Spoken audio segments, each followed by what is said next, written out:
আমরা অনেকে গোল সেটিং নিয়ে খুব প্রবলেমে ভুগি। আর গোল সেটিংটা এমন একটা জিনিস, যার জীবনে গোল নেই সে জীবনে কখনো উন্নতি করতে পারে না। কিন্তু আপনি ভাবছেন আমি তো গোল সেট করিনি।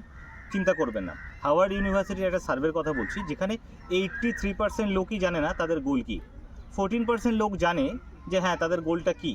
আর 3% লোক যারা জানে তাদের গোলটা কী এবং তারা সেটা লিখেছে। হ্যাঁ ঠিক তাই, আমি অন্য কিছু বলতে চাইলাম হাওয়ার্ড ইউনিভার্সিটির সার্ভেটা দিয়ে। সেটা হচ্ছে যারা নিজের গোলটা জানে এবং লেখে তাদের সাকসেস রেট প্রায় 76% বেড়ে যায়।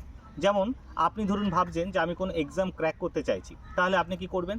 আপনি সেট করবেন যে 3 মাসের মধ্যে আমি এতটা পড়া পড়ব এবং এই 3 মাসের মধ্যে এতগুলো মক টেস্ট দেবো এবং আমি এতটা স্কোর করব। যদি আপনি এটা করতে পারেন তাহলে অনেক বেটার। ধরুন আপনি ওয়েট কমাতে চাইছেন, আপনি খেয়াল করুন যে 3 মাসের মধ্যে আপনি আরও ভালো করে লিখুন 3 মাসের মধ্যে আমি 6 কিলো ওয়েট কমাবো এবং কীভাবে কমাবো, কী কী এক্সারসাইজ করবো। যদি আপনি সেটা ভাবেন তাহলে কিন্তু অনেকটাই বেটার আপনি নিজেকে ফিল করবেন এবং গোলটা অ্যাচিভ করবেন। তাই আরও একটা সলিউশন হাওয়ার্ড ইউনিভার্সিটি যেটা দেয়, আপনি যে সময় ঘুম থেকে ওঠেন তার আধ ঘন্টা আগে উঠে পড়ুন। উঠে 10টা মিনিট নিজের গোলের জন্য দিন, 10 মিনিট মেডিটেশনের জন্য দিন, আর 10 মিনিট যোগা করুন। দেখবেন আপনি খুব সহজেই আপনার গোলটা অ্যাচিভ করে গেছেন। নিজে ভালো থাকবেন, অন্যকে ভালো রাখবেন। নমস্কার।